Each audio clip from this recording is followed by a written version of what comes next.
Baiklah, Assalamualaikum warahmatullahi wabarakatuh. Perkenalkan, nama saya Nurfika Syafi'i, biasa dipanggil Afika.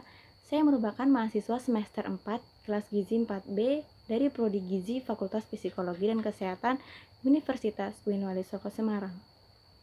Adapun tujuan saya di sini adalah saya ingin membuat video yang akan membahas seputar materi ilmu teknologi pangan. Nah, saya akan membahas sedikit tentang subbab dari teknologi pangan, yaitu pengasapan pada bahan pangan. Adapun video ini merupakan tugas dari ujian tengah semester mata kuliah ilmu teknologi pangan. Ya, mari kita bahas pengertian dari teknologi pangan. Jadi, apa itu teknologi pangan? Teknologi pangan adalah suatu proses pengolahan bahan pangan yang dimulai dari pasca panen dari bahan pangan tersebut.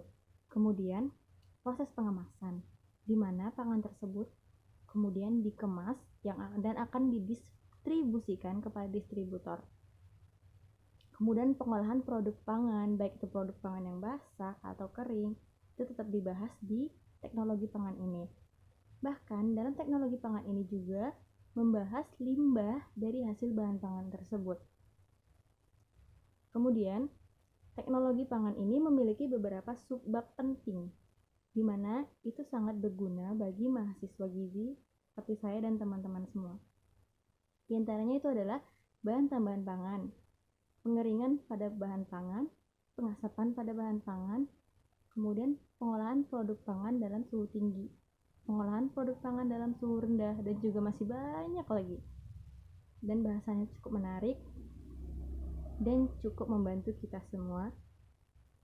Nah, jadi saya di sini akan membahas salah satu dari subbab tadi. Di antaranya adalah pengasapan pangan. Baiklah, mari kita bahas apa itu pengasapan pada bahan pangan. Jadi, pengasapan pada bahan pangan ini adalah proses pengolahan makanan, kemudian proses memberikan aroma pada bahan pangan, kemudian bisa juga disebut dengan metode pengawetan pada bahan pangan paling efektif. Nah, makanan apa aja yang biasanya digunakan untuk metode pengasapan ini? Jadi, ada dua jenis bahan pangan yang biasanya menggunakan metode pengasapan. Di antaranya ada daging dan juga ikan. Untuk daging sendiri, untuk melalui metode pengasapan biasanya harus direndam dengan air garam terlebih dahulu. Tapi itu tidak berlaku kepada ikan. Nah, bahan makanan yang akan diasapi tadi digantung di atas kayu yang sudah membara di bawahnya. Nah, untuk jenis kayu yang digunakan pada metode pengasapan itu tidak sembarangan, teman-teman. Jadi, jenis kayu yang biasanya digunakan adalah kayu yang memiliki aroma tertentu, seperti kayu pohon ek.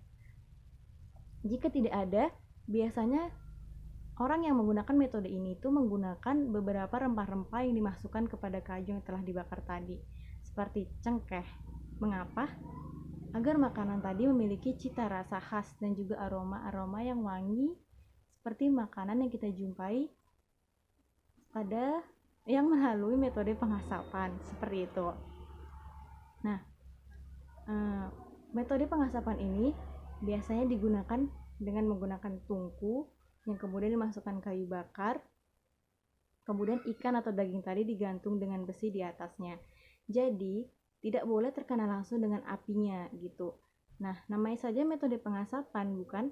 Jadi makanan tadi hanya terkena asap dari kayu bakar tersebut, bukan terbakar atau terpanggang seperti itu.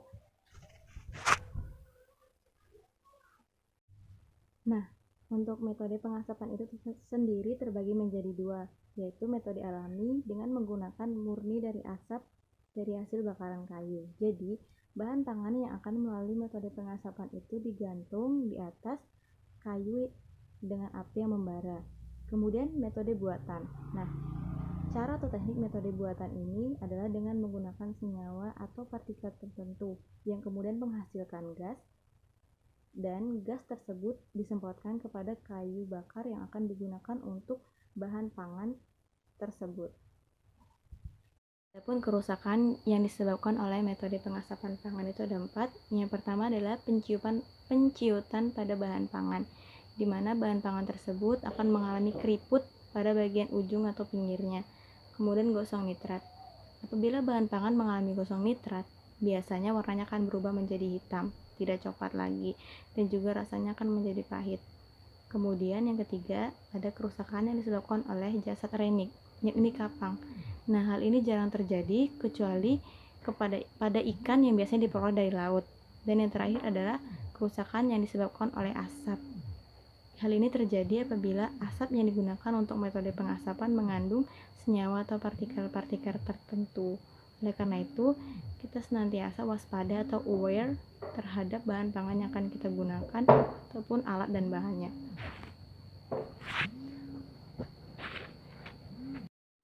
Bahasan terakhir, kira-kira menurut kalian, bahan pangan apa saja yang biasanya dapat digunakan untuk metode pengasapan? Nah, diantaranya itu ada ikan, daging, sosis bakar, dan juga roti. Jadi, untuk metode pengasapan ini tidak efektif untuk sayuran. Nah, hanya jenis-jenis makanan yang saya sebutkan tadi yang digunakan pada metode ini. Baiklah, demikianlah materi singkat yang bisa saya sampaikan. Saya, Hasanul Fika Syafi'i, pamit undur diri. Lebih dan kurangnya saya mohon maaf. Terima kasih kepada teman-teman. Wassalamualaikum warahmatullahi wabarakatuh. Semoga ilmu yang saya berikan dapat bermanfaat. Terima kasih.